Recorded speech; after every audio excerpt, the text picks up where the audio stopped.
She didn't say it all at once. My daughter cleared her throat on the phone, the way she used to when she was little and nervous, and then she paused long enough for me to hear my own breathing. "Dad," she said, softly, "maybe you shouldn't come to the rehearsal dinner." The kitchen was quiet except for the refrigerator humming behind me. Morning light fell across the table where envelopes lay open, invoices half paid, receipts from florists and caterers stacked in careful piles I hadn't yet filed away. I remember staring at those numbers while trying to understand her words. At first, I felt confused rather than hurt. I asked if I had done something wrong, if I had misunderstood the schedule. She spoke gently, choosing phrases that sounded practiced, explaining that things might feel awkward, that emotions were running high, that it would be easier this way. Easier for whom, she didn't say. I told her I understood, even though I didn't. Silence settled between us, heavy but polite. After we hung up, I sat there longer than I meant to. I had written the checks without hesitation, every one of them, believing that support was what fathers did. I never imagined my presence could become optional. It took me longer to realize that the dinner wasn't the point at all. What I didn't understand yet was that this call was quietly assigning me a place, and it wasn't at the table. Not where I thought I belonged then. I have never been the kind of father who filled rooms with noise. I showed love through consistency, not speeches, through presence, not performance. I worked, I paid bills, I fixed what broke, and I stayed when staying was hard. Emotions were handled quietly in our house, folded away like clean laundry. I believed stability mattered more than charm. My daughter grew up knowing I would always answer the phone, always come if she called, always follow through. Dependable was the word people used for me, and I wore it without complaint. It was enough for me then at East. My relationship with my daughter was built on encouragement and quiet pride. I attended recitals, graduations, and late-night study sessions, always sitting slightly to the side. As she grew older, her world expanded faster than mine. She moved into circles shaped by ambition, networking, and polished conversation. I admired her drive, even when I felt myself becoming background scenery. We loved each other sincerely, but distance crept in unnoticed. Not distance of affection, but of rhythm. She learned new languages of success, while I still spoke in hours worked and promises kept. That gap widened without of us noticing. Her fiancé came from a different landscape entirely. His family moved through rooms with confidence learned over generations. They spoke easily about investments, destinations, and legacy schools. Their manners were impeccable, their smiles warm but measured. When we met, they were polite in the way people are polite to service staff. Never unkind, never curious. I noticed how conversations drifted away from me, how questions stopped before reaching my side of the table. I told myself it didn't matter. After all, this wasn't about me. That belief was easier to hold before money entered the room. I assumed respect followed. Paying for the wedding was never about control or recognition. It was tradition, plain and simple, the way my father had done for my sister, the way his father likely had before him. I wanted my daughter to begin her marriage without debt or strain. Writing those checks felt like closing a circle, fulfilling a duty I had prepared for quietly over decades. Each payment was deliberate, careful, unquestioned. I believed contribution spoke for itself. In my mind, generosity created belonging, and belonging naturally came with respect. It seemed logical, orderly, almost old-fashioned. At least to me, then, anyway. My life outside the wedding remained small and predictable. Mornings began early, evenings ended quietly. The wedding plans, however, grew louder by the week. Tastings, fittings, venues, and upgrades appeared endlessly. Costs climbed without pause, and expectations climbed with them. I watched a world of excess unfold beside my own restrained routine. I never complained. I told myself this was what progress looked like. I believed love, once demonstrated, would anchor my place. I did not yet understand how easily generosity could be mistaken for invisibility. That lesson arrived slowly, then all at once. Without warning, without drama, without mercy. The explanation came later, folded into casual language as if repetition might soften it. The rehearsal dinner, my daughter said, was meant to be small. Intimate. A chance for just the closest people to settle nerves before the ceremony. She spoke about keeping things simple, about avoiding awkward dynamics, about how emotions were already stretched thin. I listened, nodding to a phone that couldn't see me, trying to match her calm. Nothing in her voice sounded cruel. That somehow made it harder. Simplicity, I learned, can be selective. As the days passed, the reasons shifted gently, like furniture moved a few inches at a time. One afternoon she mentioned the guest list had changed. Another day she said the venue felt cramped. Eventually, she admitted that her fiancé's family thought it might be uncomfortable. Uncomfortable for whom remained unclear. They worried about different expectations, different backgrounds, different styles of conversation. No one said my profession outright, but it hovered there, unsaid yet present. I worked with my hands and my time, not my titles. I understood then that manners, in their eyes, were inherited, not practiced. I felt the urge to object rise more than once. Each time, I swallowed it back. I told myself that weddings were stressful, that my daughter was caught between worlds, that adding my disappointment would only weigh her down further. I reminded myself that love meant flexibility. Still, something inside me tightened with every concession. It wasn't anger. It was the slow realization that my absence was being framed as convenience, not loss. I wondered when my presence had become a problem to manage rather than a comfort to include. The smaller moments did more damage than the larger explanations. I overheard seating arrangements discussed in lowered voices, my name mentioned briefly, then redirected. I noticed how last-minute changes were communicated to me after decisions were already made. The rehearsal dinner venue appeared in conversation as if by accident, followed by a quick apology and a change of subject. At a fitting appointment, someone joked about how formal everything would be, glancing at my worn jacket before looking away. No one was openly disrespectful. That was the cleverness of it. Politeness provided cover. Even financial discussions began to sound distant. Vendors spoke around me instead of to me. Invoices arrived without context, requests without explanation. I signed, paid, and stepped aside. I became efficient, invisible, useful. I noticed how the language shifted when I was present, how conversations about the wedding assumed my role without naming it. I wasn't being consulted. I was being processed. They spoke about the wedding as if I were a sponsor, not a father. That distinction landed heavier than I expected. At night, I replayed conversations I hadn't challenged, sentences I had let pass. I wondered whether silence was dignity or simply habit. I told myself this discomfort was temporary, that once the wedding was over, things would settle back into familiar patterns. Yet each quiet exclusion carved a little deeper. The wound wasn't dramatic. It didn't bleed openly. It settled in the spaces between words, in the pauses, in the careful way people avoided my eyes. I carried it without complaint, believing restraint was still the right choice. I didn't yet know how much silence could cost. I didn't pull back where it would be noticed. The invoices were still paid on time, the deposits cleared without reminders, the final balances settled with the same quiet efficiency as before. On the surface, nothing changed. Inside, though, I began to retreat. Not out of spite, but out of self-preservation. I answered questions briefly instead of offering suggestions. I listened more than I spoke. I stopped assuming my thoughts were welcome unless someone asked. It was a subtle withdrawal, the kind that leaves no obvious trace, but it marked the beginning of something shifting. In the quiet spaces between payments and planning calls, memories surfaced.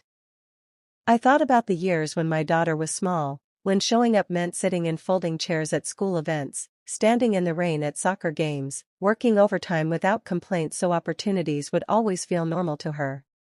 I remembered packing lunches before dawn, helping with homework late at night, listening to worries she never shared with anyone else. None of those moments came with applause. They weren't meant to. They were simply what love looked like then. I had never kept score, and I wasn't starting now. Still, I couldn't ignore how easily those sacrifices had faded into background noise. Evenings became quieter. I started taking long walks after dinner, the same route through the neighborhood, the same streets I'd walked for years without really seeing. Alone, the air felt different. Honest. I passed houses filled with light and conversation and felt no envy, only distance. At home, I found myself opening old photo albums, pages worn soft from time. There were pictures of my daughter holding my hand, laughing without reservation, trusting without hesitation. I studied those images longer than necessary, wondering when affection had learned to negotiate itself. Somewhere in that silence, a realization settled in. Love without boundaries doesn't make it stronger, it makes it easier to overlook. I had believed generosity spoke for itself, that it naturally earned space and regard. Instead, it had allowed others to redefine my role without resistance. This wasn't about money anymore. It was about presence, about whether being reliable had slowly made me replaceable. The thought didn't anger me. It sobered me. Clarity often arrives that way, without heat, without drama. I didn't announce any decisions. There were no ultimatums, no confrontations rehearsed in the mirror. What I chose was quieter than that. I decided to stop shrinking my expectations to fit other people's comfort. I would remain kind, remain supportive, but I would no longer pretend that exclusion felt acceptable simply because it was politely framed. This wasn't revenge. It was alignment. A recalibration between what I gave and what I allowed in return. Outwardly, everything continued as planned. Calls were made, schedules finalized, details confirmed. Inwardly, the tension grew, not from action, but from restraint. I waited, not for an apology, but for truth to surface on its own. Silence became my boundary, my way of standing still while the situation revealed itself. I didn't know how or when it would happen. I only knew that something had already changed, and there was no going back to the version of myself who believed showing up was enough. The wedding weekend arrived the way weather does, without asking whether anyone was ready. Cars filled the hotel lot, garment bags lined hallways, and voices echoed with a forced cheerfulness that felt slightly strained. I moved through it all calmly, offering greetings, answering questions when addressed, keeping my place just outside the center of things. No one commented on it. That, by then, felt familiar. The moment came quietly, almost accidentally. It was the morning before the ceremony, and a small group gathered near the venue office to confirm final details. A vendor had questions about a last-minute adjustment, something technical that needed approval. Papers were laid out on a polished table, contracts opened and flipped through. Names were read aloud, signatures traced with practiced fingers. When the coordinator paused and looked up, she addressed me directly, asking for confirmation. "Since you're the primary account holder," she said, without emphasis or ceremony, "we just need your acknowledgement here." The room stilled in a way that wasn't dramatic, but unmistakable. Heads turned. Conversation stopped mid-sentence. The phrase primary account holder hung in the air longer than it should have. I nodded, reviewed the page, and signed where I had signed so many times before. No explanation followed. None was needed.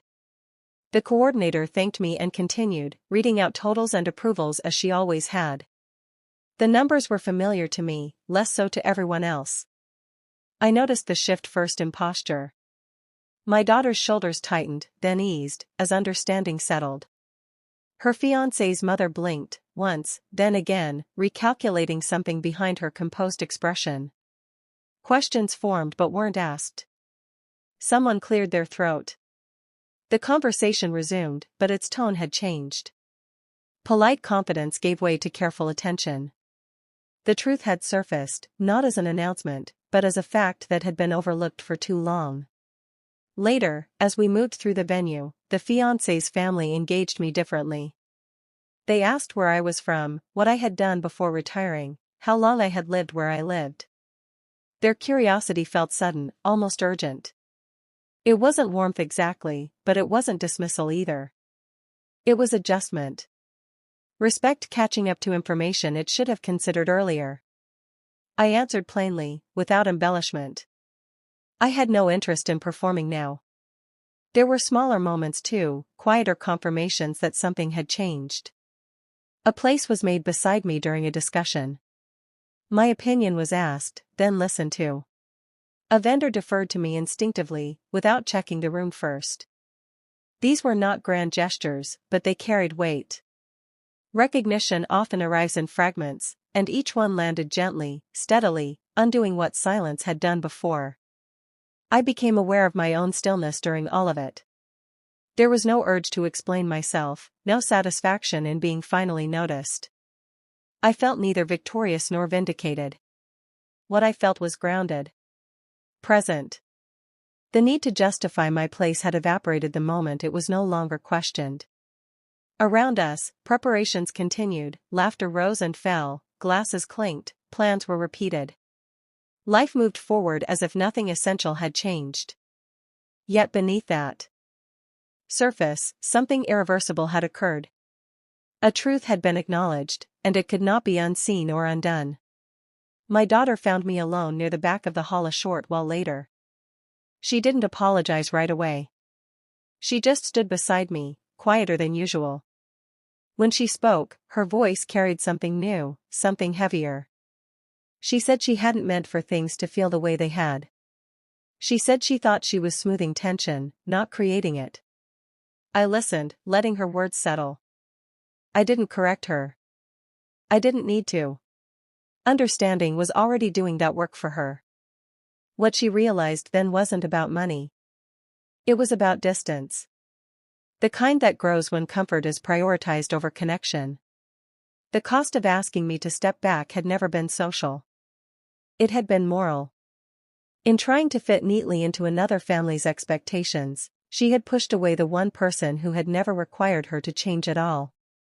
That recognition moved through her slowly, visibly, without theatrics. That realization did not shout or accuse, but it settled quietly, reshaping every interaction, every glance, every assumption, with steady certainty that lingered long afterward there. No one made a speech. No grievances were aired.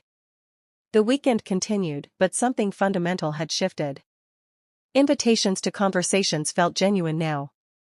Eye contact lingered. My presence was no longer an inconvenience to manage, but a fact to acknowledge. Power hadn't been seized or demanded. It had simply returned to its rightful place, carried by truth rather than volume. I remained where I was, calm and unremarkable, finally seen without having to insist on it. The days immediately after the ceremony moved slowly, as if everyone was learning a new pace. There were smiles, embraces, congratulations repeated often enough to sound rehearsed, but beneath them ran a current of uncertainty. Gratitude came my way more openly now, spoken with a care that hadn't been there before. Thank you, Zell. Ingerd, followed by pauses, as though people were checking whether they were saying the right thing. Apologies appeared too, incomplete and tentative, shaped more by discomfort than clarity. I accepted them all with the same calm nod. I wasn't interested in correcting anyone's tone. What surprised me most was my own steadiness. I felt no urge to harden myself, no satisfaction in being proven right. I wasn't cold, but I wasn't eager either. Something had settled inside me during that weekend, and it allowed me to meet every interaction without bracing. I had spent years believing dignity came from endurance alone. Now I understood it also came from knowing when to stop absorbing what was never meant to be carried. My daughter asked to speak with me privately the morning after the wedding. We sat outside, away from the noise, the air still carrying traces of the previous night's celebration. She looked tired in a way that had nothing to do with the event itself. When she spoke, her words were careful, deliberate. She said she hadn't realized how far she'd gone in trying to make everything fit. She admitted she thought excluding me would make things easier, not heavier. I listened without interrupting. When it was my turn, I didn't raise my voice or list grievances. I told her, simply, that being asked to step aside had hurt more than she understood. That it wasn't about one dinner, but about what it suggested. I explained that I had stayed quiet because I didn't want to compete with her happiness. Silence, I said, had felt like the kindest choice at the time. I didn't accuse her. I didn't absolve her either. I let the truth stand where it was. She cried then, briefly, without drama. I didn't reach to fix it. Some moments need to be felt fully to leave their mark. When she thanked me again, it sounded different, stripped of obligation. That was when I understood something important. Respect hadn't arrived because I insisted on it. It had arrived because I stopped nishing myself to preserve comfort. Silence had done its work, and when it finally ended, it made room for something steadier than apology, understanding. In the days that followed, small adjustments continued. Calls were returned more quickly. My opinions were asked without hesitation. None of it was dramatic, but it was consistent. I realized then that respect rarely announces itself. It settles in once boundaries are understood. I hadn't demanded anything. I had simply stopped accepting less. That quiet shift changed the way I walked back into my life, lighter, certain, and finally aware that dignity, once reclaimed, does not need defending again. Life after the wedding did not snap back into place. It adjusted slowly, the way relationships do when they are rebalanced rather than repaired. My daughter called more often, not to ask for anything, but to talk. Conversations felt less careful, less curated. There was space for disagreement now, and oddly enough, that space felt like closeness.